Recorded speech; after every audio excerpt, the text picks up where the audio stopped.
Shalom, shalom, shalom, family. We back again. Shalom, Megan in the building. Shalom, everybody. Brother Megan, shalom, brothers. How I'm sounding? Y'all hearing me? Let me know how I'm sounding today. God, you coming through loud and clear. Shalom, family. All praise to the Most High, man. Boy, Megan in the chat, man. Make sure y'all like, share, subscribe, man. Show some love, comment, all of that good stuff. All that good stuff. Let's get these lights up on, man, before we get started. Show us some love, man. We out here being diligent. You know what I mean? Obviously for the Lord, but man, we here for my people, man. You know what I mean? We here for y'all too. So you know what I mean? Show us some love back in return, man. Let's go vice versa. Let's give what we want to receive. That's what we trying to do. You know what I mean? We want knowledge, we want wisdom, we want love, we want all these things, so we must give it. All right. You can't be unbalanced in these things, man. Can't be one-sided, selfish, anything, man. All right, but shalom to everybody just here. About to share this, and then we about to get to it, man. Shalom, my moderators in the building. What's up, Dayak? That's right, Megan. We got to keep going. Anybody shared that? Let me know if y'all shared it on the book. Yeah, I'm about to put the highlight and everything at the comment real quick. Hold on. All praises. As soon as I see that, I'm about to share it. Oh, you're going to get to it, man. Right now, man, like I said, we know it's a lot of stuff going on. You know what I mean? We definitely want people to be aware, man. You need to have that spirit of fear of the Lord, right? But we also want people to be encouraged for the true believers, man. And, you know, in order for us to really be blessed, and the only way we can really be blessed is if we trust in the Lord, not wavering, but really trusting him wholeheartedly and really now more than ever, which is the title. Now more than ever, we have to trust in the Lord wholeheartedly, and trusting in the Lord is how you be blessed. You will never, like, what bad thing could come from you trusting in, you know what I mean, the Most High, the God of the universe, of heaven and earth. What bad thing can come from that? Only can be good. But you have to trust in him. You can't waver. You can't be caught in the middle. You have to trust. You know what I mean? So I'm going to share this. We're going to get right to it. But that's the lesson today. Then I'm going to salute in real quick. Let me share this. Y'all see it? Yep. Yep. For people that ain't, man, follow the Facebook page. We on Instagram, everything. Yahawah's Law Keepers, man. Rock with us on everything so you can be updated with our videos, with camp videos, with our posts, with everything, man. Just tap in with us, show us some love. We know y'all on social media. Know y'all on there all day. You're scrolling anyhow. You're sitting on the couch anyhow. So tap in with us, man. Come talk to us. Come show us some love, man. Wherever you at, even people that's on here, let us know what city you're in. All that good stuff, man. I want to get our interactions up, man. Shalom to everybody. Shalom, Rashad Gadite in the building. Judite Gadite. Yeah, that's who he is. So, okay, just shared that. Everything is looking copacetic. So, man, we're going to get started, man. So, without further ado, let me salute in. I like to say, call halal Yahawah Bahashim Yahawashai, as y'all see it on the screen. That's all praise to the Most High God, whose real name is Yahawah in the Paleo Hebrew. We do so in the name of his son, who the world ignorantly calls Jesus Christ. Real name, Yahawah Hamashayacha, man. I'm your brother Ratazian. We are here. We are Yahawah's law keepers, aka YLK, until Judgment Day. Here to prophesy the uplifting of the so-called blacks, Hispanics, and Native Indians, who are the biblical children of Israel, and to prophesy the downfall of this wicked queendom known as Mystery Babylon, the mother of harlots, Sodom and Egypt, and, you know, just all the place of wickedness, man. This is where we are, and we're trying to get out of this place. We're trying to wake up the elect, and, you know, if the lost sheep of the house of Israel, man, once that number get, you know what I mean, get sealed, hey, it's sayonara to this place, and that's what you should want to see this place go down, man. There's nothing good here. Getting rich, it doesn't even matter, man, because it's all is vain at the end of the day. Everything goes back to vanity. There's a system that's ruled by the beast and the devil himself, man. So why would you want to thrive in a system like that? Eventually, you're going to get caught up the farther you go down that rabbit hole. So we need a system that's to be ruled in righteousness, and that's when Yahawah Mashiach comes and establishes his kingdom, and everything will be ruled in righteousness, man. So that's what we've heard. So I want to be too long-winded. Introduce my brothers, and we're gonna get right to it. Shalom, family. So brother Shabia, Yahawah back at again in the live class with my Akim, man. All praise to the Most High these last days. As always, through the good and through the bad, we back at again another live class, man. Khan. Shalom, family. It's your brother Khan Yah. All praise, honor, and glory be to Yahawah for another opportunity to feed this flock, man. Go deep dive into this word, and as much as we edifying and bringing scriptures out and spiritually feeding y'all, it's the same way we doing it for ourselves, man. So all praises to the Most High for this this honor and privilege, man. That I yield. Complete honor and a privilege, like you said, it's an honor to be able to do what we do. It's a privilege to, if you have the ear to hear it, all these things, man. It's an honor and a privilege to be able to hear the word of God, to receive it, and to be able to rightly, divide the word, man. And that's what it is. So without further ado, let's get started, man. I need you to start. I'm going to share your screen. Can I get Romans chapter 13 and 11? God. Just because this is the high time. Like, no, we always say this, but it's like, all these things, what he tell you, this is not the time to be wavering. This is not the time to get caught up or lost by the wayside, because, this verse right here is self-explanatory. It speaks for itself. You can bring it out. God. This is the book of Romans, chapter 13 and verse 11. In that, knowing the time, that now it is high time to awake out of sleep, for now is our salvation nearer than when we believed. Yeah, it said now was salvation nearer than when you first believed. And like every day that you wake up, that you still here, we're that much closer to seeing our Lord and Savior Yahawah HaMashaYACH come back, man. Right now it's high time to wake out of sleep. It's time to put away the mortal thoughts. It's time to put away the concerns of this modern world, because this world has an end day. This place is a ticking time bomb, right? So it's the time to wake out of sleep, to not be concerned with all these mortal thoughts, man. We have to put on the armor of God. We have to focus on him. We have to trust in him, because that's the only way we're going to be blessed. We can't doubt anything. We have to trust in the whole, in the Lord wholeheartedly, right? We can't lean on our own understanding with anything. We have to go to God for everything, right? Can I get that? Proverbs chapter 3. Just try to encourage our people. Like, faith is everything. We have to trust. Trust goes back into faith. It goes back into believing. And we have to go beyond belief. We have to know, right? You can start at verse 5. You muted. Slaggy, I don't know. Control D. Slaggy. But this is the book of Proverbs, chapter 3 and verse 5. Trust in Yahawah with all thine heart, and lean not unto thine own understanding. Say with all thy heart, not half-hearted, not just a little bit, with all thy heart. Wholeheartedly, we have to trust in the Lord and lean not on our own understanding. What else? It says, in all thy ways acknowledge him, and he shall direct thy paths. It says, be not wise in thine own eyes. Fear Yahawah and depart from evil. You have to depart from evil. Anything that can sway us off from the straight and narrow path, we have to depart from those things. We have to depart from those thoughts and those ways, right? And what is going to be when you depart from those things and trust in the Lord? You keep going.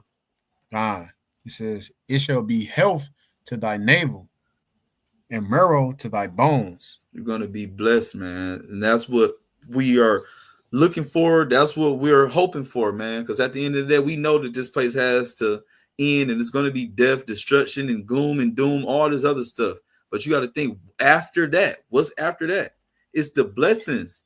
It's all these things. So, you know what I mean? But in order for us to get that, we have to be in his trust right now. We have to trust in him, and just no matter what we may face, no matter what is coming to pass, we have to know that ultimately the end of it all is going to be good. It's going to be blessings. No matter, what it is you may be facing, no matter what, comes against you. If you trust in the Lord, if you believe in him wholeheartedly, by your actions, let your actions show your faith, man. Everything is going to work out for you. Everything is going to work out for you. But we cannot doubt. We can't do anything but trust in him wholeheartedly, right? We can't be lukewarm in this thing. I need you to get something from the Apocrypha for me real quick. God. Right. Can I get a second Ezra chapter 16? We'll go down to like 75. Slack, yeah. There we go. There we go. This is the book. Oh, you said 75? Yep. Yep. This is the book of Second Esdras, chapter 16 and verse 75. Mm-hmm. So, or we can start at 74. Con.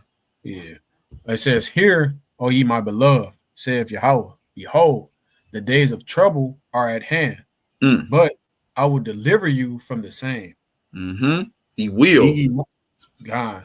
It says, "Be ye not afraid, neither doubt, for God is your guide." Right there. Be not be afraid, neither doubt. Because doubt is showing a lack of trust. If you doubt in anything that God tells you to do or anything like that, you're not trusting in him wholeheartedly. There should not be a doubt in your mind that if you know you keeping the law, statutes, and commandments to the best of your ability, you believe that Yahawah, who the word only called Jesus Christ, died for your sins, and you know what I mean, all these things, what is there to doubt? You believe that God is in control, there's no reason to doubt, right? Because he is our God, right? So we have to trust him wholeheartedly, right? We can keep going. God says, "And the guide of them who keep my commandments and precepts." See, that's the contingency right there. So a person is keeping his commandments and his precepts, they're not going to doubt or anything because he's guiding them to all of their steps and everywhere they should go, right? That's right.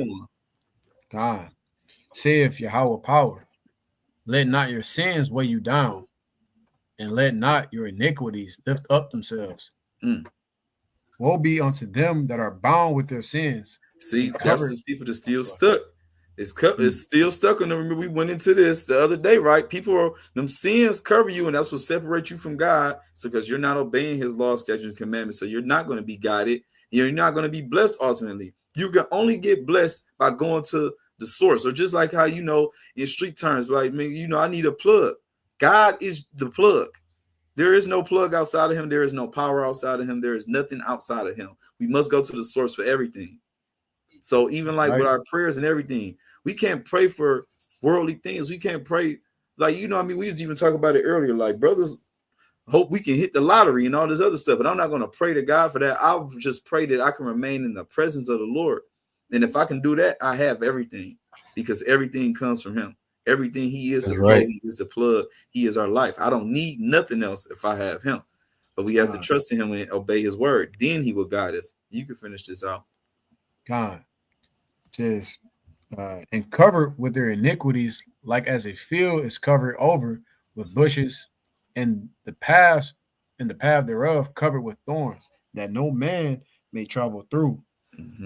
It is left undressed, it is cast into the fire to be consumed therewith." See, and that's all that's going to come to the people that's, doubting or is not in accord with Lord. With the Lord, we have to trust in the Lord. That's the only way. You have to have faith.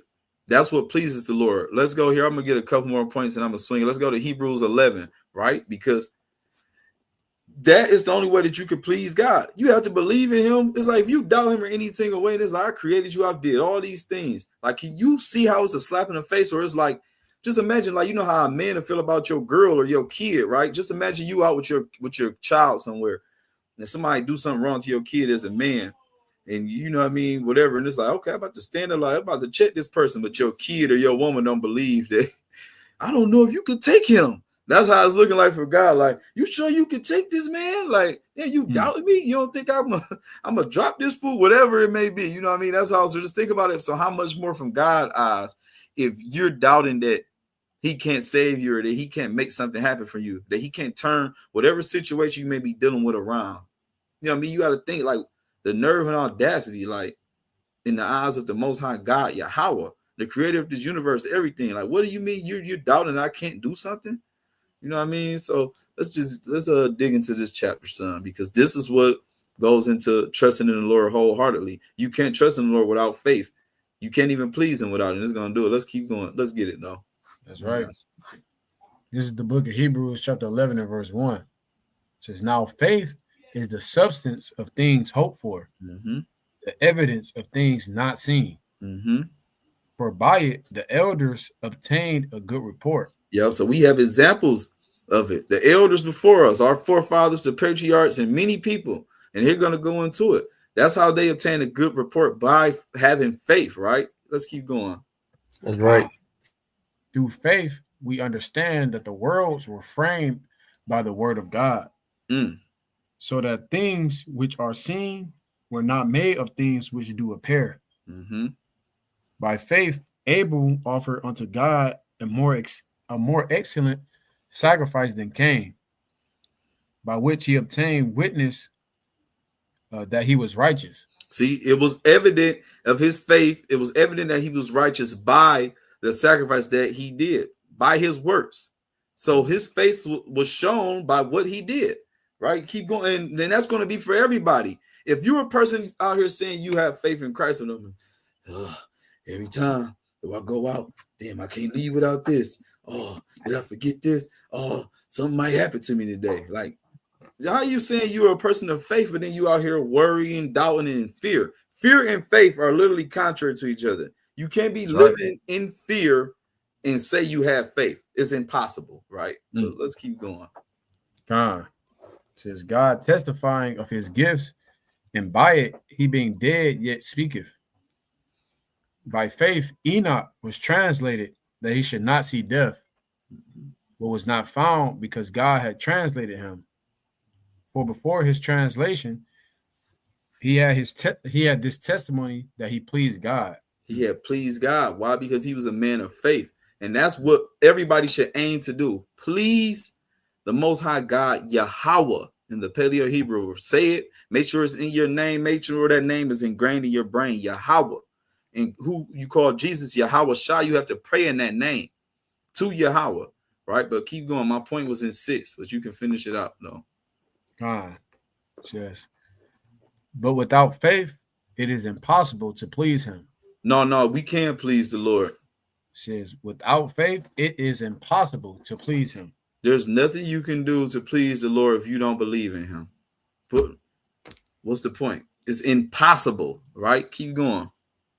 God says, for he that cometh to God must believe that he is, and that he is a rewarder of them that diligently seek him. So look, not only that you have to believe that he is, but believe that by you believing in the Most High God, there's a reward coming for that. There's blessings that's coming from that. There's honor, there's glory that come from all these things. He is a rewarder of those that diligently seek him. What else? You can finish out with verse 7. Says, by faith Noah, being warned of God of things not seen as yet, moved with fear, prepared an ark to the saving of his house, by the which he condemned the world and became heir of the righteousness which is by faith. See what I'm saying? And see, even that one, like he moved with fear in the right way, the fear of the Lord, not the fear of what somebody else can do to you. You know what I mean? He took God's warnings, took heed to his words, went and prepared that ark because he knew that God said he was about to do something. So by him moving, trusting in the Lord, having faith in him, and being obedient, he saved his whole family, and the whole world was wiped away with water. Right? By faith, all these things are possible. By faith, this is how you please God, right? And just want to show you one more thing, like the contrary, right? Because only the people that have the faith is going to believe. They're going to show you by their works. This is how they're going to be blessed. They're the ones that's going to make it, man. And everybody else, you're doomed, right? Can I just get Revelation chapter 21? God. And we get started like verse 6, maybe. God. Oh no, let's get some kind. Let's start about verse 3. This is the book of Revelation, chapter 21 and verse 3. It says, and I heard a great voice out of heaven saying, behold, the tabernacle of God is with men, and he will dwell with them, and they shall be his people, and God himself shall be with them and be their God. And God shall wipe away all tears from their eyes, and there shall be no more death, neither sorrow nor crying, neither shall there be any more pain, for the former things are passed away. And he that sat upon the throne said, behold, I make all things new. And he said unto me, write, for these words are true and faithful. See, the words are even true and faithful. So that's why you have to remain true and faithful. All these things, right? You want to be that. The Most High is true and faithful. So we have to show that we are true and faithful to Him and that we believe in Him, right? Let's get this out. Verse 6. He said unto me, it is done. I am Alpha and Omega, the beginning and the end. I will give unto him that is athirst of the fountain of the water of life freely. Mm-hmm. He that overcometh shall inherit all things, and I will be his God, and he shall be my son. Yep. So he that overcometh going to inherit everything, all the blessings. Those are the ones that's diligently seeking the Lord. This is a part of their reward. They're going to inherit all things, and God is going to be their father, their God, and we shall be his son, right? But look at the opposite people, the people that's doubting all these other stuff. Look at the opposite right here. Verse 8 says, but the fearful and unbelieving. Right here, two contrary to faith. Both of those are contrary to faith. The fearful, because what are you scared of if it's not the Most High? He's the only thing that needs to be feared. And then unbelieving is just you don't have faith, right? So he doubled down on that. What else though? And the abominable, and murderers, and whoremongers, and sorcerers, and idolaters, and all liars shall have their part in the lake which burneth with fire and brimstone, which is the second death. Right. So the people that's not believing, like I said, because it's still going to be a reward in reverse. It's not going to be technically a reward. We know when you hear the word reward, it sounds like a positive thing. But this is the reward for all the people that's not believing, that don't have faith, that's fearful, that's doing all type of abominations, that's out here unjustly killing their people, murdering, as whoremongers, sorcerers, idolaters, and lying on people, all this other stuff, all liars. They're all going to have their part in that lake that's going to burn, right? So that's not where you want to be. I would think, like, if anybody's on here watching, I believe that we have believers here, and you know what I mean, that's here to seeking the Lord, because we want to make it. We don't want to be a part of this that's going to be all this with this death and destruction, man. So you know what I mean, it's just a little brief startup for it, and you know, and I'm a yield with this point, man. We must believe, we must trust in the Lord wholeheartedly, man, and he's gonna bless us. We're gonna be redeemed, receive all the rewards that he has, but we have to trust in him. That's the only way we can please him, and that's the only way that we're gonna make it. We can't make it out of here without him. So why not trust in him? Who else are you gonna put your trust in? Yourself? What can you do? What can man do to you? Anything. Really have something else, but you know what? Go ahead. I'm gonna yield with that. You had something in your clip? Got a couple quick points. You can go ahead. Bet. All right.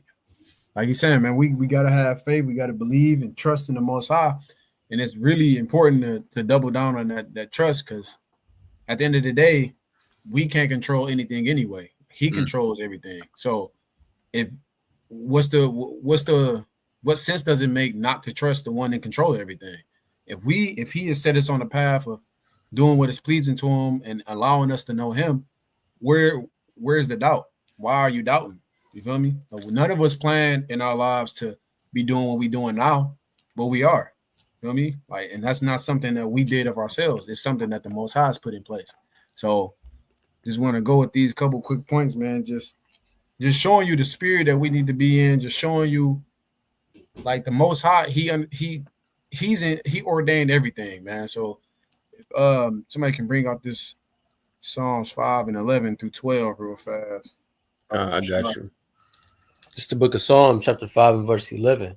But let all those that put their trust in thee rejoice. Let them ever shout for joy, because thou defendest them. Let them also that love thy name be joyful in thee. You see, like, the Most High is going to defend you. Why? Because you trust in him. You have unwavering, complete trust that the Most High is going to take care of everything. So he's going to honor that. Okay. You see all this hell going on. You see, you may have circumstances in your life right now. You feel me? That you being tested on a minuscule level, right? We not seeing all hell break loose out in the world. We getting tested every day in the spirit. You feel me? Every day in the flesh, right? But we continue to lean on the Most High, continue to lean on his word. And the Most High sees that, right? He knows, and he's going to defend you, right? We're going to rejoice at the end of the day anyway, right? Because we understand the kingdom that is to come. We trust that the Most High is gonna put the pieces in place. You feel me? And we're gonna inherit that. Lord willing, we bear that number. Like we trust these things to the point where we not even. It's not a question anymore. Right? You feel me? It's not even a question no more. That's We right. understand the kingdom coming. Yahawah coming to redeem us out of this hellhole, out of this land of darkness. Right? Like it's rest coming. But we understand we have to go through these, this purification process. Those that are the Lord has chosen, Lord willing, we bear that number again. But we keep going, verse 12. God. Verse 12, for thou, Yahawah, will bless the righteous with favor, thou compass him as with a shield. Gee, and this is what's coming to those that trust in the Lord, bro. He's going to bless you. He's going to have favor on you. Like, he's going to compass you. Like, the Lord is with you, right? And all we have to do is trust. All we have to do is have faith, walk in his ways, be obedient unto him. You feel me? That's part of trust. How you going to say you trust somebody but don't listen to him? That don't make sense, right? But we can go to the next point. Just even here in this Nahum 1:7. If you bring this out from the king, we can zoom in for you. Easy. Yep. Bring that out. This is the book of Nahum, chapter 1 and verse 7. Yahawah is good, a stronghold in the day of trouble. He knoweth them that trust in him. He knows you. Right? Why? Because he ordained you to be this way. He ordained your spirit. So what if he has account of you and he's made you this way? Why are you doubting? There's no reason to doubt. Shalom, Paul. Shalom, Paul. Let me know if you need a link, if you can get on here or not. But shalom to you regardless. Salakia, fellas. God. But just like I said, man, we going through these day-to-day things, and we understand there's true hell coming to this place. Right, but those that trust in the Lord, they're going to be blessed. He's going to defend you. You feel me? He knows you because he's created you this way, right? And I just want to get one more, and Wisdom of Solomon 3. So can we pull this up real fast? 3 and 9. My screen up? Is it switched over? Yeah. Megan said, "What book was that you just was reading?" Nahum, chapter 1 and verse 7. Yeah, Shah put it too. God. We're going to start him a lot. Verse 9, and we're going to get through 10. It's the book of Wisdom of Solomon, chapter 3. Yeah, it's a lot. It's the book of Wisdom of Solomon, chapter 3. And verse 9. That's exactly what it is. So, that's not another name for a book. That's exactly, Yeah. No, that's it. It's a smaller book. It's the small book. Like that's all. You don't see it. You don't hear about it that much. Man, it's 3 chapters. That's it. In the midst of all the major prophets. That's just crazy. But it's the book of Wisdom of Solomon, chapter 3 and verse 9. They that put their trust in him shall understand the truth. And such as be faithful in love shall abide with him. For grace and mercy is to his saints. He have cared for his elect. So look at this. Like look at what is coming for the elect, his saints, those that's trusting in him. You get the grace, you get that mercy. You feel me? The Most High he's gonna abide with you. Like he's gonna bestow upon you that Holy Spirit. Like these all things that come with trusting in the Lord. There's no negative. There is not a single negative that comes with walking with Yahawah, because he's the source of everything. You feel me? Like what are you? It doesn't make any sense, right? For anybody to distrust the Lord or think that he's not capable of doing anything, right? We have to lean on him for everything, and that's just what it is, right? And we can go to verse 10 because I just to get a small point, just to show the contrast, like what's coming for those who are ungodly, who wicked, right? Who's not trusting in the Lord. Get verse 10. Verse 10. But the ungodly shall be punished according to their own imaginations, which have neglected the righteous and forsaken the Lord. See, and at the end of the day, they have not forsaken the Lord; they have forsaken themselves, right?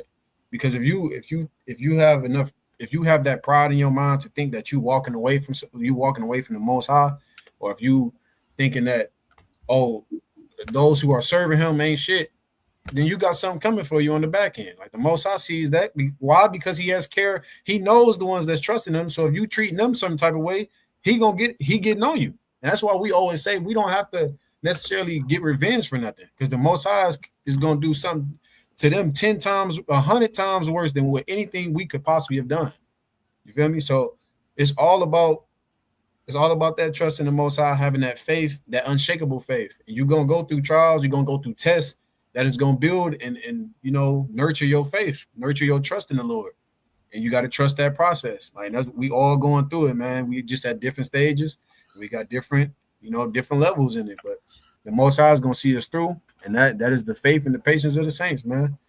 Put that out you. Man. That's right.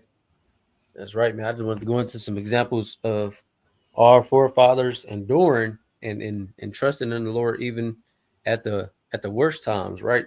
Can you grab 2 Maccabees chapter 7? Because reading further down in this chapter, we see a very powerful thing being said, right? That I don't think a lot of people really recognize or want to embrace, but it's powerful, right? You can start at the top. This is the book of 2 Maccabees, chapter 7 and verse 1. It says, "It came to pass also that 7 brethren with their mother were taken and compelled by the king against the law to taste swine's flesh, and were tormented with scourges and whips." Right. So we see right here is 8 people in totality, right? Which is a powerful number. Then the 7 brethren is another powerful number, right? But they're being tempted to taste pork, right? And now let's see what our powerful forefathers did, right? In their mother. Keep going. Verse 2. "But one of them that spake first said thus, what wouldest thou ask or learn of us? We are ready to die rather than to transgress the laws of our fathers." Right. So right here, this is the trust that they have in the righteousness that they received from God ultimately, right? Because this is the Most High God's law that He gave unto Moses. This is the law that they're willing to die for. The words of the Most High God, Yahawah, right? In a better lack of terms, right? From there, let's see. So, you can drop down to verse 7. This is continuing on in verse 7. It says, "So when the first was dead, after this number, they brought the second to make him a mocking stock. And when they had pulled off the skin of his head with the hair, they asked him, Wilt thou eat?" Right. So right here, they didn't what they call it, they didn't scalp them. Yeah, they didn't scalp this. They didn't scalp one of our brother, one of our forefathers, right? Because he didn't want to taste pork. Right. Shalom, hot teasy, man. Shalom, man. Shalom, King. That's right, man. That's out of my way, Stanley. For you real. feel what I'm saying? We not eating no damn pig, man. We not eating no pig, right? Exactly, scalp them. This is what they done. This is what the Greeks did to our forefathers. Man, our forefathers were willing to die than to taste pork. So what about all the other laws and statutes and commandments? We got to be willing to die for anything, right? Yeah. This is what this is showing us. And this is how you truly trust in the Lord. Even if you are faced with death, if you are faced with prison, if you are faced with anything, you got to be willing to die and transgress the laws of God. Right? That's right. Keep going. They asked him, Wilt thou eat before thou be punished throughout every member of thy body? Right. So they were trying to chop his body up and do all type of stuff. Right. Keep going. Let's go break it down. Keep going though. Verse 8. "But he answered in his own language and said, No. Wherefore he also received the next torment in order as the former did." Right. So he answered in a Hebrew tongue. Right. He said, "La'ah, I'm not eating no damn pork. You might as well bring it on." Right. See, now that's a real prayer, Megan. Real talk. See, that's the type of things you should be praying for. Intangible things, things you can see. That's powerful, for real. That's right. That's all right. Go ahead, brother. You all good. Keep going. Verse 9. "And when he was at the last gasp, he said, Thou, like a fury, takest us out of this present life, but the King of the world shall raise us up, who have died for his laws, unto everlasting life. Right? So the people that's out here dying for the laws of God and trusting in God unto death, they're going to be raised unto everlasting life. These are the people that truly trust in God and is going to make it through all things, regardless of what the Most High God throws at them, right? Because these brothers was doing to basically a FEMA camp. You feel what I'm saying? Back in the day, it was an old school FEMA camp, and they was being tested, knowing that they was Hebrews by swine's flesh, right? And with us knowing the times that's coming on in these last days, we know Esau go try and get on some of the prophets. He might try and take down people's channels, try and persecute the prophets, and all of these things, right? But we gotta face it like a lion, right? I remember I just seen this video of a lion drinking some water, and it was a crocodile right in front of him. This is how we gotta face our adversaries in our last days. This is how we gotta face whatever is getting in the way of you being obedient to God, right? Keep going. Says after him was the third made a mocking stock, and when he was required, he put out his tongue, and that right soon, holding forth his hands manfully. Right, said, holding forth his hands manfully. They are willing to cut off everything, every part of their body, bro, to not eat no pork. They are fully trust. These people are in our forefathers was in a Holy Spirit during this time.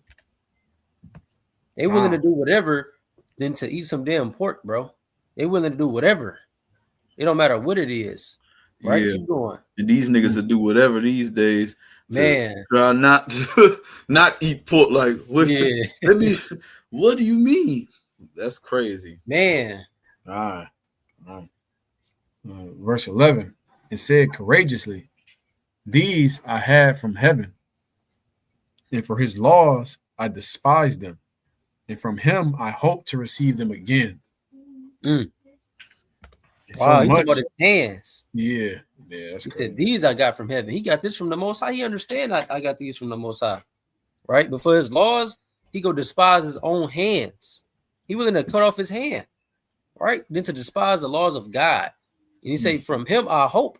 He hoping the Most High to receive his hands again, because he fully trust in God to redeem him, right? To raise him up at that last day, right? Keep going. God says, in so much that the king and they that were with him marveled at the young man's courage, for that he nothing regarded the pains. Now, when this man was dead also, they tormented and mangled the fourth in like manner. Right? They doing all 7 of them like this, right? Yeah. All of these brothers got the same spirit poured out upon them, which is to die, than to transgress the laws of God, right? Right. Keep going. God says, so when he was ready to die, he said thus, it is good, being put to death by men, to look for hope from God, to be raised up again by him. As for thee, thou shalt have no resurrection to life. Right? These our forefathers was cursing these damn devils in their face right before they died. Right? This type of things that I imagine if I was to get put in the FEMA camp, the type of spirit that would be upon me, right? Because Christ told us this. Christ told us, be not afraid, because I will put my words in your mouth in that time. Right? And this is and I can see this. This is a clear-cut example of it. Right? Keep going. Says afterward, they brought the fifth also and mangled him. Then looked he unto the king and said, thou hast power over men. Thou art corruptible. Thou doest what thou wilt, yet think not that our nation is forsaken of God. That's right. And this is the time of the damn Edomites and all the other enemies of our nation, right? Our nation is not forsaken of God. This is why Wisdom of Solomon 5 is going to come to pass. They're not going to be able to comprehend who they've been screwing over, who they've been cursing, who they've been rape, robbing, and murdering this whole time, not knowing that when Yahawah return, hey, the people that trust in him is going to be raised up in that day, and they go put BTA to all the heathens. This is what's coming by the trust and by your faith, right? Keep going. Says, but abide a while and behold his great power, how he will torment thee and thy seed. right? He gonna torment these damn heathens for this, right? Because his seed, the righteous seed of Israel, are going to trust in him in the last days, and they go see the destruction of their enemies, right? That's Keep right. going. After him also they brought the 6, who being ready to die said, Be not deceived without cause, for we suffer these things for ourselves, having sinned against our God. Therefore, marvelous things are done unto us. Right? They taking these things cheerfully, man. They knowing what their people have done, right? They knowing that the reason why we was in the Greek captivity because we have sinned against God, right? So in that time, you feel what I'm saying? The Most High is going to do marvelous things. He's going to raise people up. He's going to give people the spirit of courage, the spirit of faith, the spirit of endurance. That's right, Hassan. The jig is up. People rising up, and these are the things that's about to start happening. It's about to be the turn of the tables, right? Keep going. Verse 19 says, But think not thou that takest in hand to strive against God, that thou shalt escape unpunished. Right? These people believed even that their transgressors and their oppressors were going to, they believed in God, that they knew God was going to recompense tribulation to those that trouble them. They knew this. They was in the spirit, right? Which one was that? That was the 6, right? So let's see what the mother said. Verse 20. Keep going. Yeah. It says, But the mother was marvelous above all, and worthy of honorable memory. But when she saw her 7 sons slain within the space of one day, she buried. Salakia. So all of this happened in one day. Damn. This is nuts. The damn Greeks is wicked as hell, man. Yeah. Damn devils. Damn.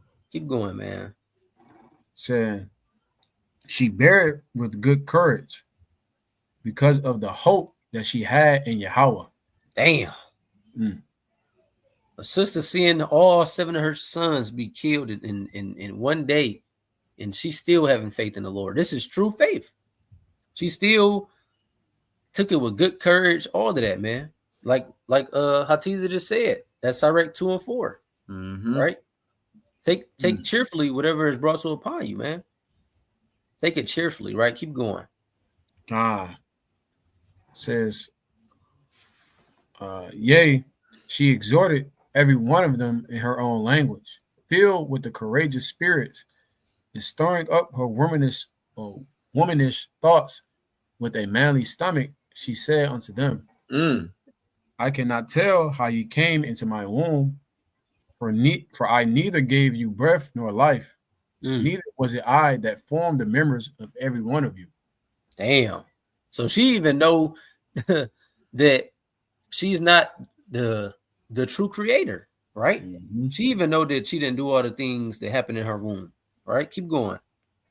Says, but doubtless the creator of the world, who formed a generation of man and found out the beginning of all things, will also of his own mercy give you breath and life again, as ye now regard not your own selves for his law's sake.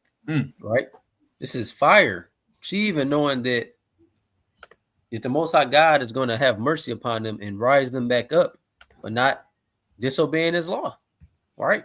This is the wisdom of our ancient forefathers, even before the time of Christ. They knew these things. They knew about regeneration. They knew about all of these things, and you coming back down to earth, or you being risen up, right? Keep going. Verse 24. Now Antiochus, thinking himself despised and suspecting it to be a reproachful speech, whilst the youngest was yet alive, did not only exhort him by words, but also assured him with oaths that he will make him both a rich and a happy man if he would turn from the laws of his fathers, and that also he would take him for his friend and trust him with affairs. Wow. So this sounds like Matthew 4, when the damn devil tried to tempt Yahawah right with the world. Now a damn Greek is trying to tempt one of our forefathers with the pleasure of this earth and the pleasure of the world, right? And to be friends with him after he done killed your other 6 brothers. A damn devil, right? Keep going, man. Verse 25. But when a young man would in no case hearken unto him, the king called his mother and exhorted her that she would counsel the young man to save his life. Right? The young man said, hell no. Mhm. Right? Keep going. And when he had exhorted her with many words, she promised him that she would counsel her son. But she, bowing herself toward him, laughing the cruel tyrant to scorn, spake in her country language on this matter. O my son, have pity upon me that bare thee 9 months in my womb, and gave thee such 3 years, and nourished thee, and brought thee up unto this age, and endured the troubles of education. Mm. He was 3? Man, that's what I'm trying to figure out. What? Wow. Unless you talking about his infant years.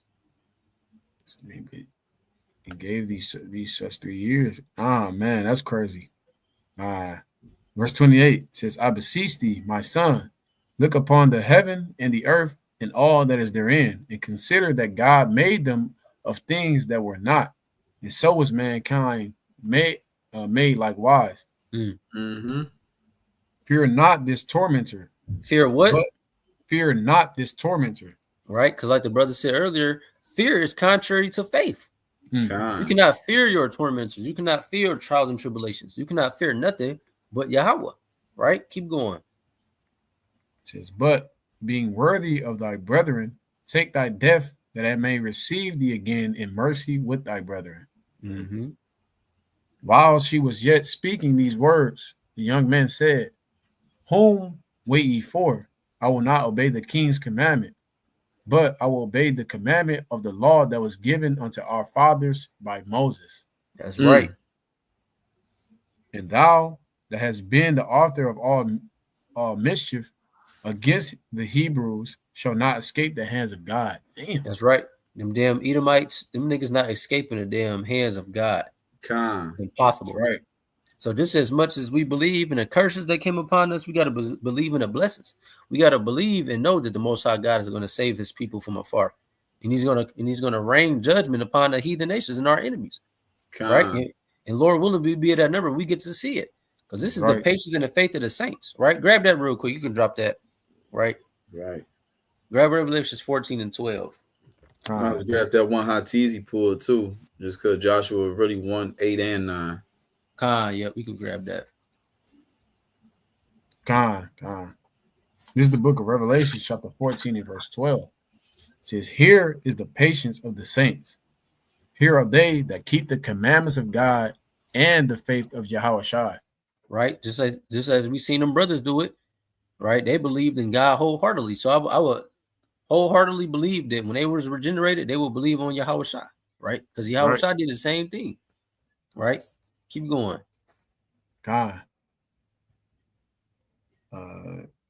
Yep. Verse 13. And I heard a voice from heaven saying unto me, right, blessed are the dead which die in the Lord from henceforth. Right. Blessed are the people that die in Yahawah from henceforth. Right? Because what? It says, yea, saith the Spirit, that they may rest from their labors, and their works do follow them. That's right.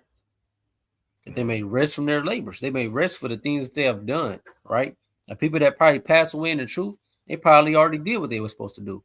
Right? This is how we got to look at it. It's not always a bad thing that people having to pass away is always bad. It can be a good thing, right?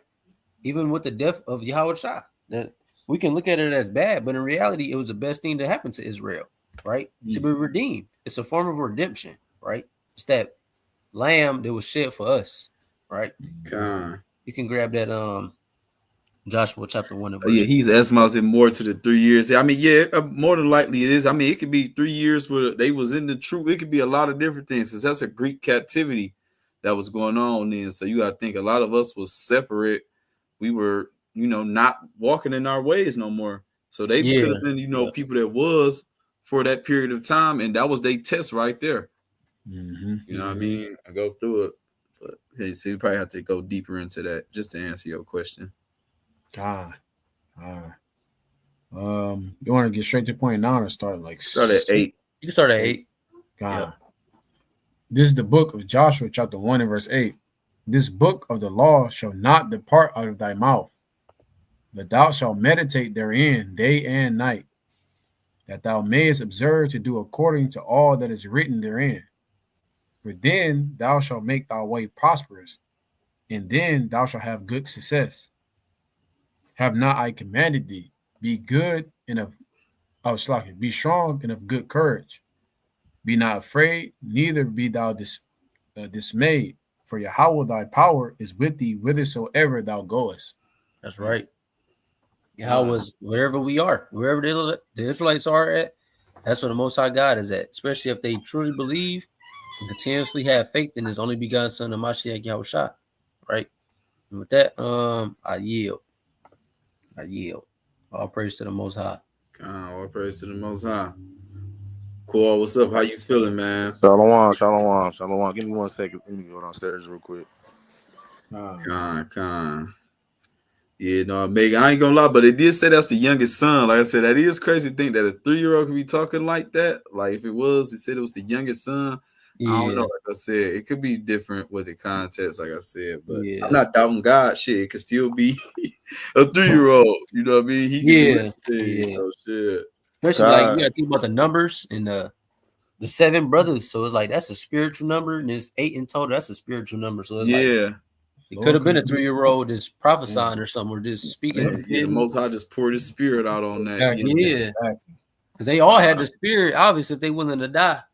That part. And I was gonna say, even to add to that, bro, you gotta think the Most High could use anything. Even a donkey spoke before, so you ain't lying. You know, if the Most High want it, and just even thinking about that age, Yashari, you're 3, and just the way I hear her talk sometimes, when just off the stuff that she taught and stuff that you want to instill to them, they kind of pick up on everything. Early at that age. I just seen that at New Moon. So as long as you instilling it in them, they're gonna actually live by that. Mm-hmm.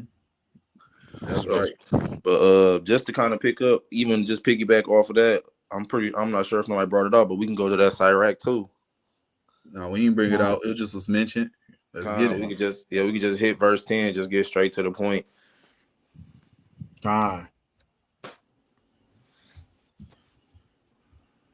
into these older accounts, go ahead, bring this up. So this is the book of Sirach for Ecclesiasticus, chapter 2 and verse 10. It says, look at the generations of old and see, did ever any trust in Yahawah and was confounded?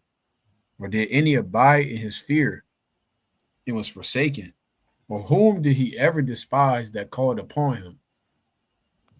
You can stop at verse 11. It says, for Yahawah is full of compassion and mercy, long suffering, and very pitiful, and forgiveth sins, and saveth in time of affliction. So just even think about that. All the time that our people was actually doing what the Most High God wanted us to do, and we actually trusted in Him and feared Him, and that fear is keeping His commandments in totality.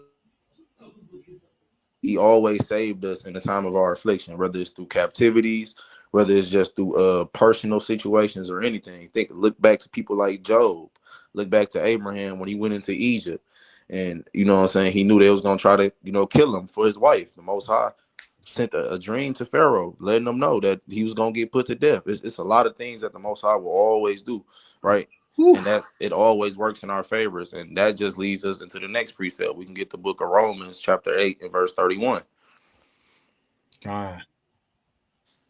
That's why this is such a powerful topic that we're going into today, because a lot of people don't really have that trust in the Most High God like they say. Bring that out. Preach out. Now, this is the book of Romans, chapter 8 and verse 31. What shall we say then to these things? If God be for us, who can be against us? And that's the mindset that we got to move with at all times. If the Most High God is on your side, the supreme being of all creation is on your side, who and what could ever be against you? And this is a question that we need to constantly meditate on. People like the same way that they didn't fear the Greeks, no matter what they was doing to them. This is how we got to be looking towards our enemies. Like Shaw said, we got to be like that lion. Even when we see that alligator in the water, we still going to do what we need to do. Yeah, we're not letting nothing stop us. And so let's pull out. Let's kind of jump around. So let's get Jeremiah 17, and you can go to verse 7. Dog, I had that sitting in the cut, so all praise to the Most High. Get it. God. So, because I was just waiting to see what y'all was going to do. I definitely had that one. You got to get that. This is the book of Jeremiah, chapter 17, and verse 7. Blessed is the man that trusteth in Yahawah, in whose hope Yahawah is. Keep So going. Yeah, keep going. Yeah, keep going. Keep Get going. 8 too. Yeah, I didn't know if you wanted to touch on that. So well, no, that was my phone had skipped out, so I didn't even hear you bring it up. But God. You want me to bring it back out, or you want to just go to 8? what the hell? Keep doing this. Let's go to 8. Bro. Can y'all hear me? Yeah, we can hear you. I don't know if you can hear us. Hello? Just bring it back and go to 8. Yeah, come on. This is the book of Jeremiah, chapter 17, verse 7. It says, blessed is the man that trusteth in Yahawah, in whose hope Yahawah is. For he shall be as a tree planted by the waters, that spreadeth out her roots by the river. It shall not see when heat cometh, but her leaf shall be green. It shall not be careful in the year of drought, neither shall cease from yielding fruit. God, so as you can see in the scripture, it's saying that the man that trusted him in the Lord is going to be like a tree planted by waters, right? So it's going to forever be yielding fruit. It's going to forever be getting fed. It's never going to die. And that's what we got to do. We got to trust in the Most High God so we can be as that tree that's planted by the waters, right? And that's why when you go into the scriptures, you see Christ said, "He that believeth in him, on him, out of his mouth shall flow living waters." That's right. So this is why this is a concept that's very important. Trusting in the Most High God and fearing him is some of the most important things that you can ever do. That trust and that fear, the fear keeping his commandments, that's you showing how you love him. That trust is also another form of love. When you love people, you tend to trust them. That's right. All right, so and then we're gonna go to another scripture. You get this Psalms 55. You know I gotta bring this out all the time. Let's get it. God. You want verse 22? Yep. God, this is the book of Psalms, chapter 55 and verse 22. Cast thy burden upon Yahawah, and he shall sustain thee. He shall never suffer the righteous to be moved. So you cast your burden upon the Most High God, right? And he will sustain you. He shall never suffer the righteous to be moved. As long as you being righteous, that just goes back to what we was bringing out earlier. As long as you believing in the Most High God, the same way as when we look back to the generations of old and we see our forefathers who believed into them onto the Most High God and they were righteous, the Most High God always did good by them. Think about prophets. Think about, Job, like I brought up. Go ahead. So even just going into this stuff, that's why it's so important. Like I said, this fear, this love, all this is just it's intertwined, and this is why it's so important for us to have it as a people. But this is something that our people seem to lose all the time. People always want to say, "Oh, well, I'm gonna pray about it. I'm gonna pray about it. I'm gonna pray about it." But what's the point of praying about it and praying about it if you're not really trusting the person you're praying to? How often is it that you see people really put their faith in the Most High God? People always try to take things in their own hands. Oh man, I need this money by him. Well, I'm about to go do something crazy to get it. When you never had to do nothing crazy to get it, right? And that just takes us to Matthew 6. I had that too. This brother crazy. Oh my. No, for real. Hold on, before you go there, right? Go back up to Matthew 6. Look at right there. It say the cure for anxiety, right? No, I want you to see that what the type is. The top is, right? So look, the cure for anxiety, right? Now I had this pulled up. Before you bring that out, I'm gonna just bring this because look, that was my next point. So it's crazy through the spirit. Qual was supposed to get this point so he can have something to bring. But watch it. Let me share something real quick, right? And then I'm about to get back to that, right? Because I was looking at that and I'm like, dang, look at this. So you look at the definition of anxiety, right? This is a spirit, bro. You see this? Look at what it is. A feeling of worry, nervousness, or unease, typically about an imminent event or something with an uncertain outcome. So worry, concern, apprehension, fear, disquiet, unease, uneasiness, nervousness, tension, stress. You are all these things. Are you? This is completely the opposite of faith, as we said. You are in fear. You are worried. You are nervous. You are at ease. You are unease. You know all these other things. Then even look over here, right? So look, anxiety disorders, which is any type of disorder. It's a spirit, right? But look at the symptoms, right? You don't have the Lord. There's no way you could trust him if you have all this panic, fear, and uneasiness, feelings of panic, doom, or danger, sleep problems, not being able to stay calm and still, cold, sweaty, numb, tingling hands,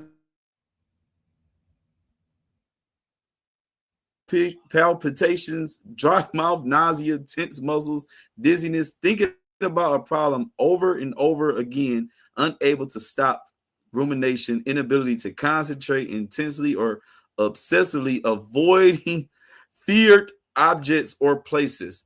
This is ridiculous. And that is like, that's opposite of everything of the Lord. This is a person that fear men and is worried about worldly things and everything, right? So this is the opposite.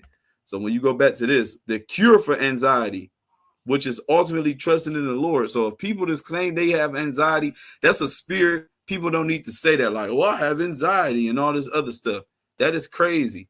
You know what I mean? And we don't want that. We have to trust in the Lord, because ultimately trusting the Lord is the cure for anxiety. Now you can go back to your point, Cole. I just want to definitely just show No, that was powerful, bro. Yeah, that's fire.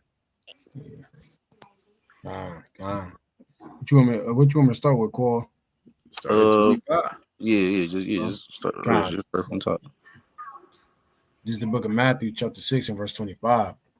Therefore, I say unto you, take no thought for your life, what ye shall eat, or what ye shall drink, nor yet for your body, what ye shall put on. Is not the life more than meat, Salakia, but the body, and the body than raiment? Hold on, stop there. Like so you gotta think about this, bro. We supposed to be trusting in unto the Most High God to the point that we're not even taking thought in our life what we going to eat, drink, nor what we even going to put on, bro. And when you actually move like this, bro, you see everything works itself out. Well, you can go ahead and continue. Verse 26.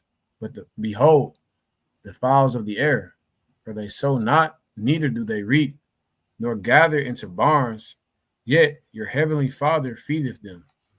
Are ye not much better than they? That's a rhetorical question. Are you not much better than they? That's a rhetorical question. You don't even need to answer it, bro. And think about it. And it makes so much sense. The animals, they're not actually going into these barns and stuff like that. Humans is going and taking them into their, whether they in them barns or not, they eating.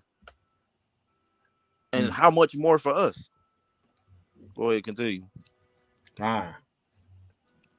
Says, which of you, by taking thought, can add 1 cubit unto his stature? Nobody. Just because you want to be taller don't mean you're going to get any taller. Go ahead, continue. Verse 28. And why take ye thought for raiment? Consider the lilies of the field, how they grow, they toil not, neither do they spin. Yet I say unto you, even Solomon in all his glory was not arrayed like one of these. Wherefore, if God so clothed the grass of the field, which today is and tomorrow is cast into the oven, shall he not much more clothe you, O ye of little faith? Come on, man. The grass, these flowers, all of them are being tended to every single day. And a lot of them are being plucked up. A lot of them are being destroyed. So why would the Most High God not do the same thing for you? Feed and clothe you. If he making sure that these flowers are growing, being as beautiful as they are, why won't he do the same thing for his chosen people? Right? This is why we got to tighten up, man. People got to stop being so weak with their faith. That's right. You got to have faith, man, because the Most High God is going to do exactly what you need him to do. And this scripture going to continue going into it. Verse 31. Says, therefore, take no thought, saying, what shall we eat? Or what shall we drink? Or wherewithal shall we be clothed? For after all these things do the Gentiles seek. For your heavenly Father knoweth that ye have need of all these things. But seek ye first the kingdom of God and his righteousness, and all these things shall be added unto you. Take therefore no thought for the morrow, for the morrow shall take thought of the things of itself. Sufficient unto the day is the evil thereof. God, key point, key point. Like I said, we need to seek the kingdom, and all these things will be applied to you. Like the beginning of this said, the cure for anxiety. That's the cure for the anxiety. Seek the kingdom, trust in the Most High God, keep His commandments, and everything you want will be applied to you. That's right. That's the whole. That's the whole thing. That's the cure for the stress, for the worry, for the uneasy feelings that we have. Prayer, seeking the kingdom, doing what's righteous. This is how we're going to get everything plus more.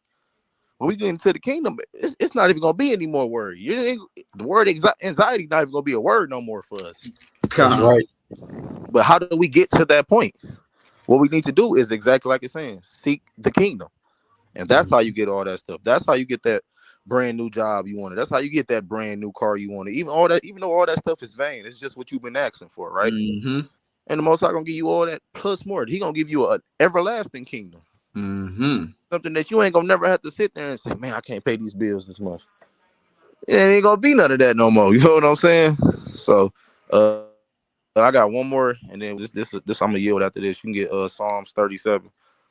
Man, this nigga Carl is on everything that I'm thinking of. I swear, bro. You got to get Look at the top. Look what that said at the top. I swear I just had that. Look. Security of those who trust in the Lord and insecurity of the wicked. This has to come out. This is all through the spirit. Call your ass in the spirit. Boy, you done jumped on 3 of my bullets already. This nigga then took them. All praise to the Most High, though. This fire. No, go ahead. Got to. We're bringing it from the top. Yeah, this so much heat. This whole chapter is amazing. Yeah. Yeah, this you this get what this you crazy. want, but this whole chapter is amazing. Yeah, you can just bring it all out, man. For at this point, you might as well interject too. I know you had some points in here. This is fire, God. This is the book of Psalms. Bring it out. 37 and verse 1. It says, a psalm of David. Fret not thyself because of evildoers, neither be thou envious against the workers of iniquity. For they shall soon be cut down like the grass and wither as the green herb.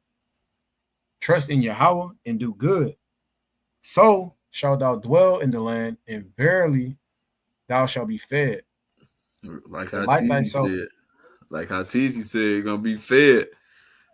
Bread, fish and bread, keep an Israelite fed, man. So, because you already know the Most High always talk about like the sword, but he always talk about famine too. Like you're gonna be safe from the sword and famine. So you're gonna dwell in your land. There's no sword, and you're gonna be fed. You all the way good for real. What more can you ask for? God. Verse 4 says, delight thyself also in Yahawah, and he shall give thee the desires of thine heart. Commit thy way unto Yahawah. Trust also in him, and he shall bring it to pass. He shall bring forth thy righteousness as the light, and thy judgment as the noonday. Trust in Yahawah, wait patiently for him. Fret not thyself because of him who prospereth in his way, because of the man who bringeth wicked devices to pass. Cease from anger and forsake wrath. Fret not thyself in any wise to do evil. For evildoers shall be cut off, but those that wait upon Yahawah, they shall inherit the earth. You keep telling you, he's gonna cut off that wicked, but the meek and the righteous, that's what's gonna inherit the earth. He's gonna say he's gonna double down on it. You keep going. It's a lot on this. I definitely gonna have you probably go the whole down, but probably to about at least 25. I think 25 is a key major point on this. Verse 10 says, for yet a little while, and the wicked shall not be. Yea, thou shalt diligently consider his place, and it shall not be. But the meek shall inherit the earth, and shall delight themselves in the abundance of peace. The wicked plotteth against the just, and gnasheth upon him with his teeth. Yahawah shall laugh at him, for he seeth that his day is coming. The wicked have drawn out the sword, and have bent their bow, to cast down the poor and needy, and to slay such as be of upright conversation. the sword shall enter into their own heart, and their bow shall be broken. Hold on, Salak. Hey, bring that 14 back out, man. Don't that sound like exactly where we at? Don't that sound like America? Man. Verse 14 says, the wicked have drawn out the sword and have bent their bow to cast down the poor and needy and to slay such as be of upright conversation. Even conversation, man. Just think about how many of our people been killed for even spreading knowledge, bro. Think about what they did to like the Black Panthers and all these strong movements that we had. Anytime it was any type of upright conversation going on, they made sure they used that sword, whether modern or old, and bent their bow and made sure that they cast them down.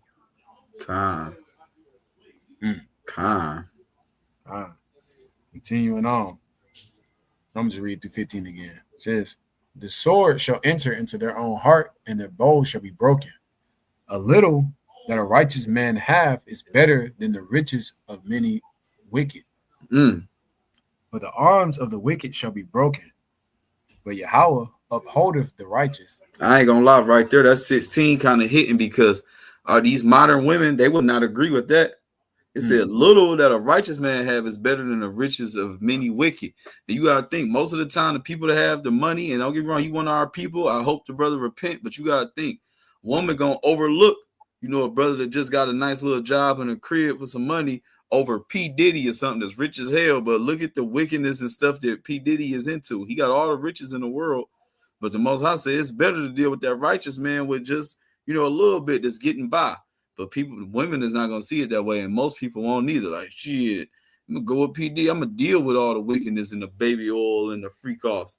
And that's just crazy, right? But that just kind of stuck out. You can keep going. Verse 18. Yahawah knoweth the days of the upright, and their inheritance shall be forever. They shall not be ashamed in the evil time, and in the days of famine they shall be satisfied. But the wicked shall perish, and the enemies of Yahawah shall be as the fat of lambs. They shall consume, and to smoke shall they consume away. The wicked borroweth and payeth not again, but the righteous sheweth mercy and giveth.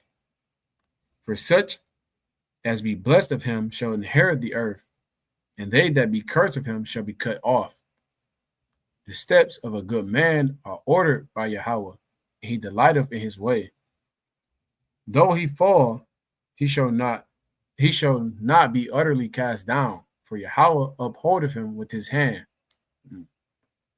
I have been young and now am old, yet have I not seen the righteous forsaken, nor his seed begging bread. For he is ever merciful and lendeth, and his seed is blessed. Depart from evil and do good and dwell forevermore. For Yahawah loveth judgment. So like you go back to that 25. God. Verse 25. Go back to that 25, because that's really right there. Like, you know what I mean? Like he said, he's never seen, even like when he pulled out the one in Sirach 2 and 10 or whatever, right? Like certain stuff is not going to happen to the righteous people. You know what I mean? Even in Job, like it mentions that, like, when is the innocent, ever perish, we're being wicked, or just like he said, look at the generations of old. Certain things are not going to happen to people that's trusting in God, that's being there in their favor. You're never going to see them living, as he said, don't live a beggar's life. You ain't gonna see that. They're not about to be like that. You know what I mean? Say you've been young, now I'm old. Never seen these days. You know what I'm saying? For real. For real. Verse 25 says, I have been young and now am old, yet have I not seen the righteous forsaken, nor his seed begging bread. He is ever merciful and lendeth, and his seed is blessed. Depart from evil and do good and dwell forevermore. For Yahawah loveth judgment and forsaketh not his saints. They are preserved forever, but the seed of the wicked shall be cut off. Says the righteous shall inherit the land and dwell therein forever. The mouth of the righteous speak wisdom, and his tongue talketh of judgment. law of his God is in his heart. None of his steps shall slide. Mm. The wicked watcheth the righteous and seeketh to slay him. Yahawah will not leave him in his hand, nor condemn him when he is judged. Wait on Yahawah and keep his way. He shall exalt thee to inherit the land. When the wicked are cut off, thou shalt see it. I have seen the wicked in great power, and spreading himself like a green bay tree. Yep, that's Babylon, the mother of harlots, and made everybody harlots. That's literally what Babylon has done. It's touched everything. The whore that sits on many waters, like a green bay tree. That's literally Babylon right there. Says, yet he passed away, and lo, he was not. Yea, I sought him, but he could not be found. Mm-hmm. Mark the perfect man, and behold the upright, for the end of that man is peace. But the transgressors shall be destroyed together. The end of the wicked shall be cut off. And he keep emphasizing that. That's crazy. Literally. It ain't no in-betweens with him either. Yeah. The righteous going to be saved, redeemed, live, and have peace. The wicked are through. Verse 39 says, but the salvation of the righteous is of Yahawah. He is their strength in the time of trouble. And Yahawah shall help them and deliver them. He shall deliver them from the wicked and save them because they trust in him. No, because they say they trust in him. It is because they trust in him.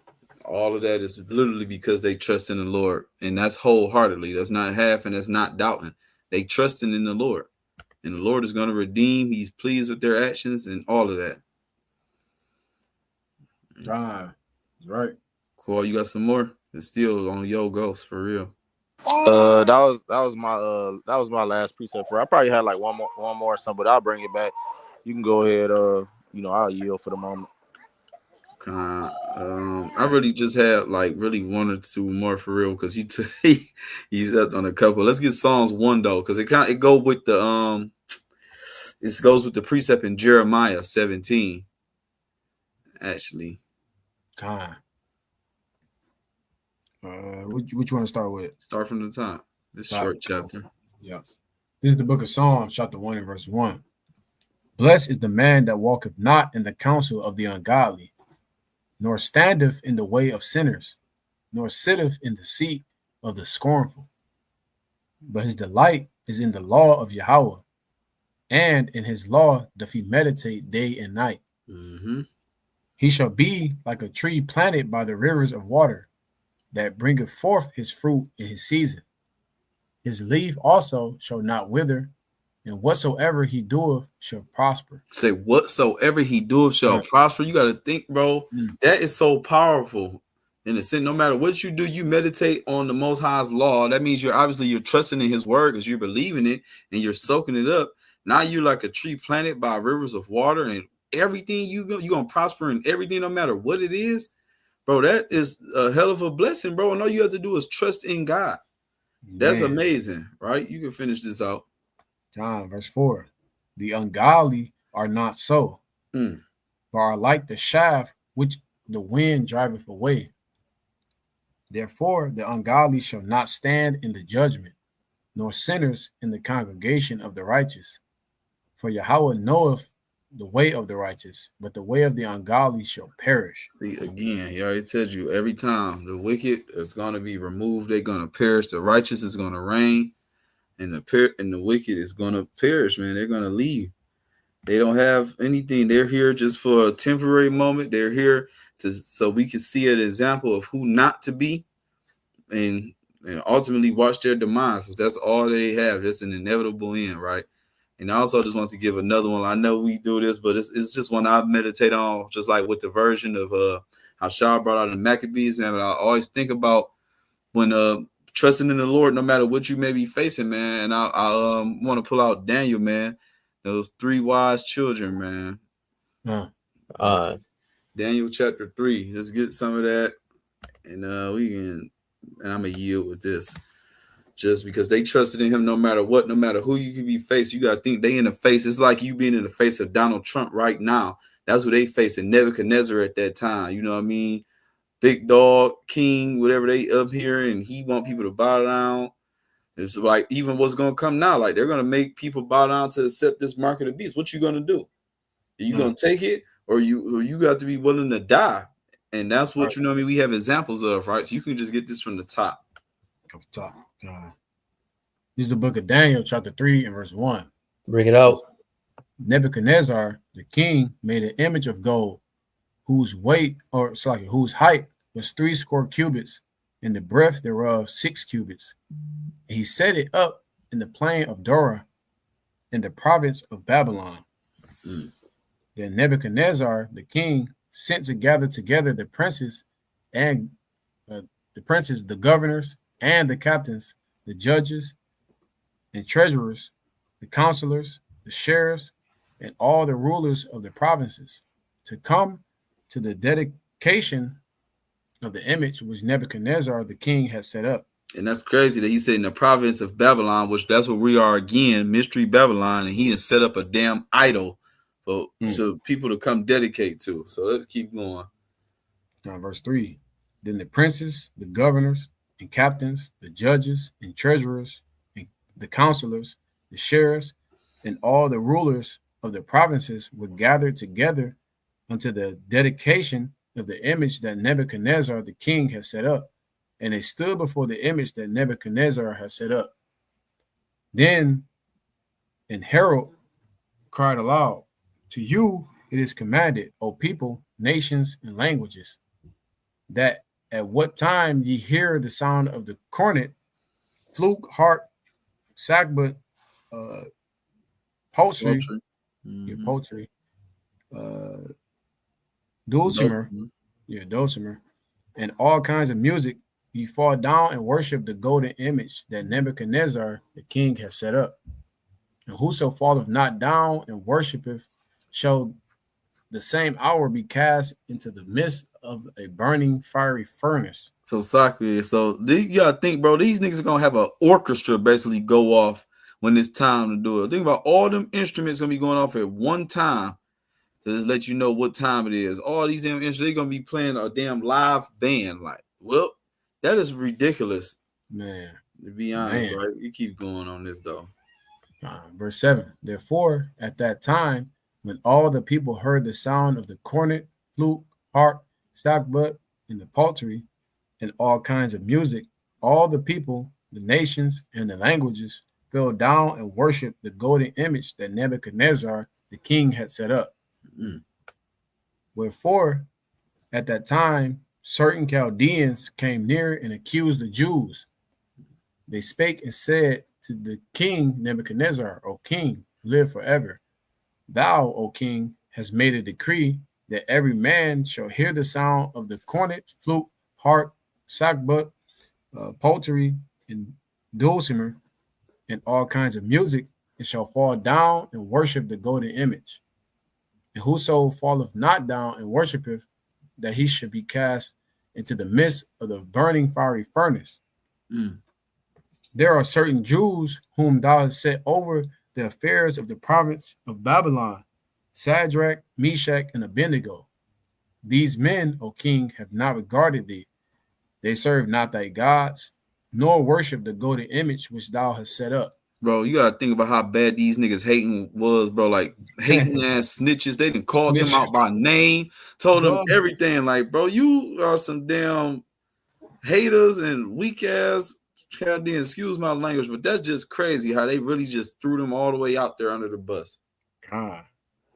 Verse 13 says, Then Nebuchadnezzar in his rage and fury commanded to bring Shadrach, Meshach, and Abednego. Then they brought these men before the king. Nebuchadnezzar spake and said unto them, It is true, O Shadrach, Meshach, and Abednego. Do ye not serve my gods, nor worship the golden image which I have set up? Time of testing. It's that time of testing. Who gonna stand and who gonna fold? What they gonna do? It says, Now, if ye be ready, that at what time ye hear the sound of the cornet, flute, harp, sackbut, psaltery, and the dulcimer, and all kinds of music, ye fall down and worship the image which I have made. Well, but if you worship not, ye shall be cast the same hour into the midst of a burning fiery furnace. And who is that God that shall deliver you out of my hands? Oof. And they're talking. Yeah, he talking greasy, ain't he? Yeah. Verse 16, Shadrach, Meshach, and Abednego answered and said to the king, O Nebuchadnezzar, we are not careful to answer thee in this matter. Look, they ain't got to be careful in the answer to this. They ain't about to tiptoe around nothing. They not about to try to be polite with them, whatever. Like, you know what I mean? Be careful when you speak like you scared. Nigga, we ain't about to be careful with nothing. What they about to tell them, though? Verse 17, if it be so, our God whom we serve is able to deliver us from the burning fiery furnace, and he will deliver us out of thine hand, O king. But if not, be it known unto thee, O king, that we will not serve thy gods, nor worship the golden image which thou hast set up. See, so he already knew they believed in Yahawah so much, they know he got the power to do anything. So it's a nigga, bro, our God can save you out of our hand. But even if he don't, because it's his will, he can do whatever he want. We still not bow down to your bullshit idol. We ain't serving your other gods. We not doing none of that, right? I'm gonna have you go a little bit more on this, and then I'm gonna yield. You do the whole thing, but the point gonna come across here. So they said what they said. Now watch what he do. Now it's his move. Ball in your court. It's a chess match. We trusting in the Lord, regardless. God, verse 19. Then was Nebuchadnezzar full of fury, and the form of his visage was changed against Shadrach, Meshach, and Abednego. Nigga mad as hell. Nigga got the evil eye.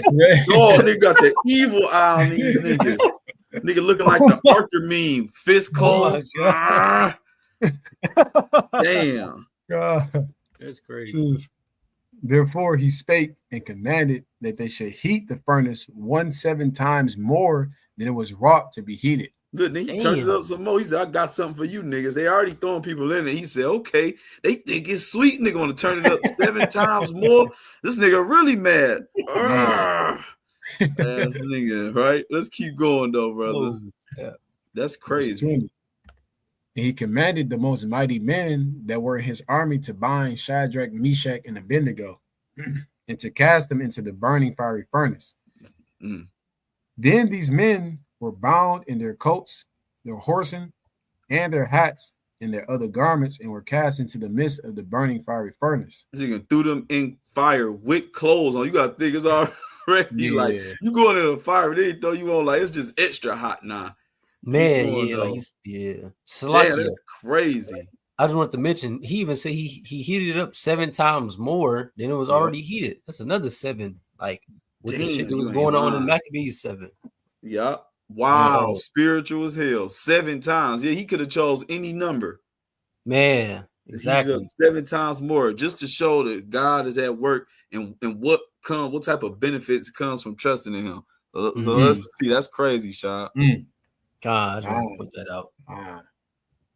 Says verse 22 says, therefore, because the king's commandment was urgent, the furnace exceeding hot, the flame of the fire slew those men that took up Shadrach, Meshach, and Abednego. So Paul did look. So he made him go grab some of the biggest, baddest dudes he can find. And the Most High, that was the Most High showing him right there. And this nigga done killed all the big dogs that he thought he'd grab. He about to grab Debo and Shaq type niggas and just all these type of niggas he had grabbed them up just for them to fold right then.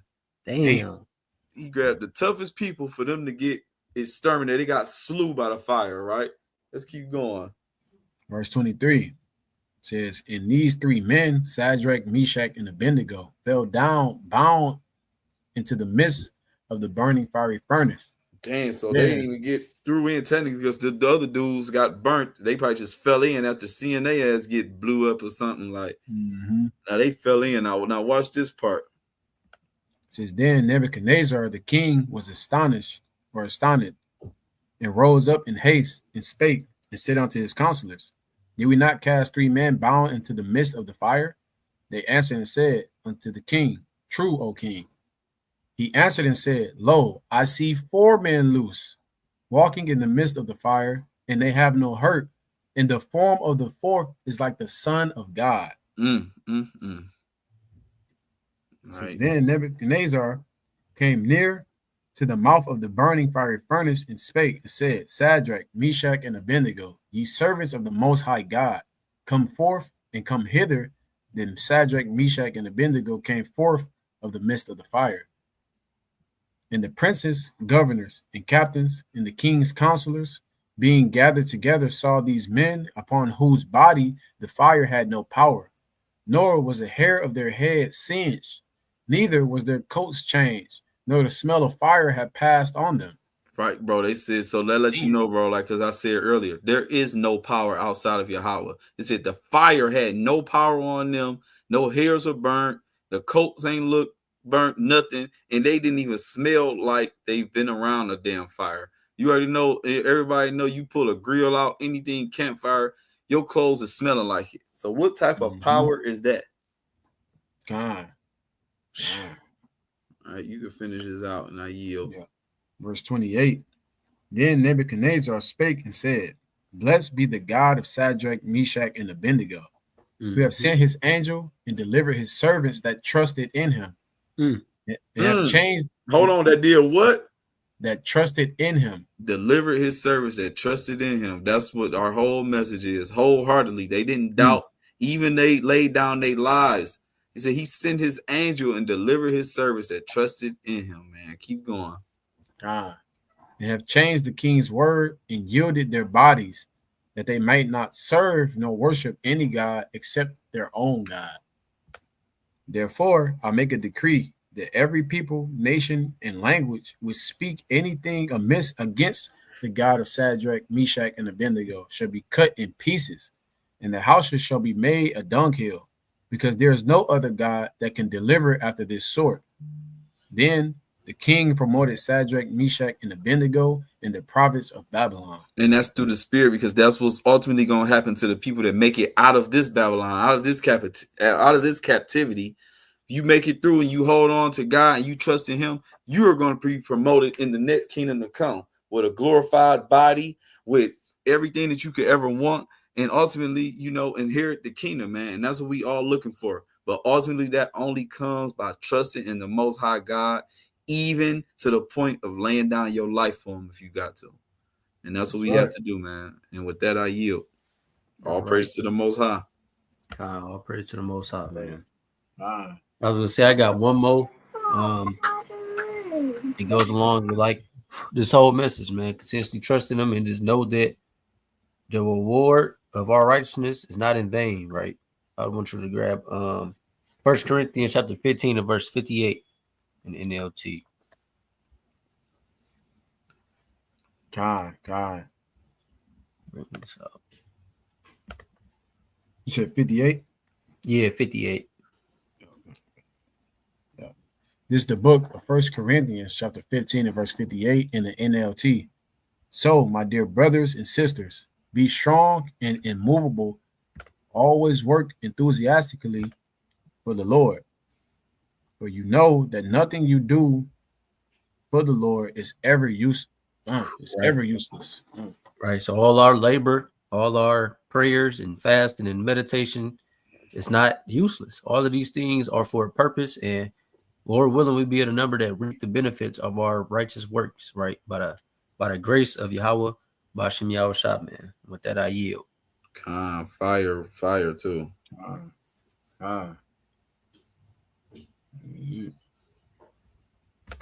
Everybody good. That looking like that might be it. That was a good ending.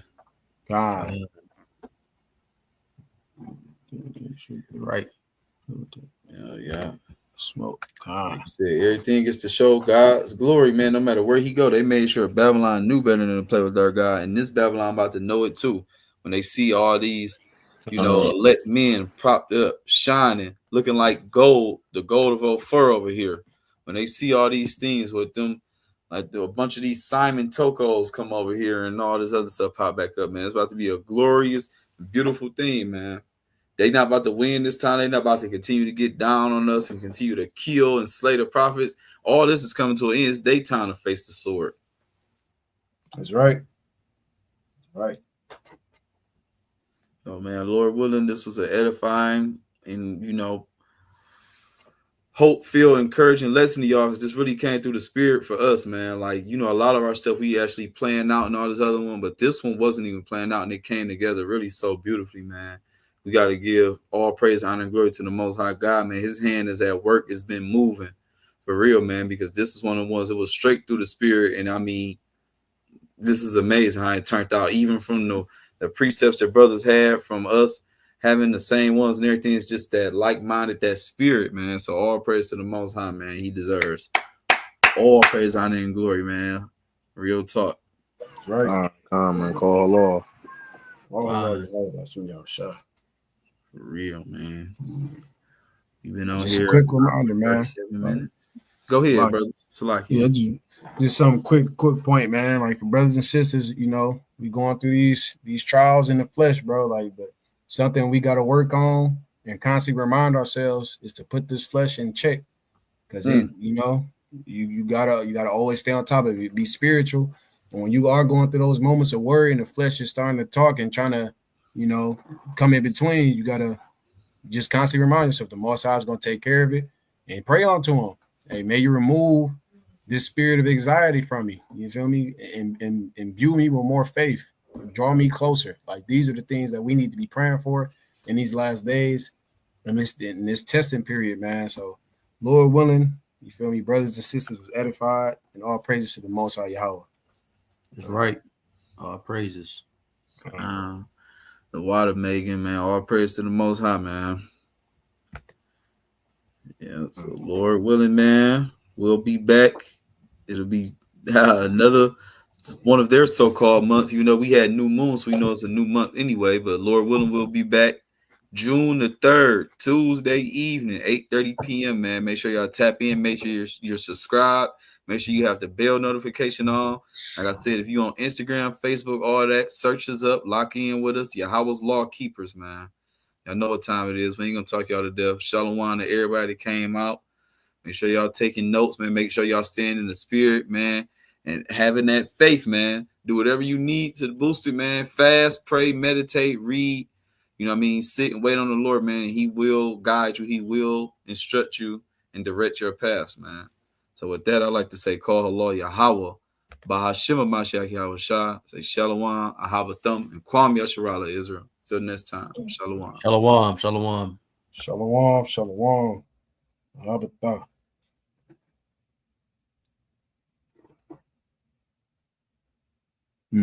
All praises. Praise to the Most High. All praise to the Most High, Megan.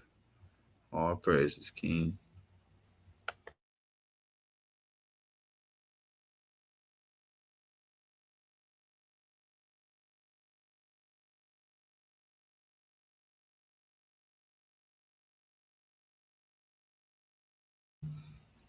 Yonder Bar King, Shalom.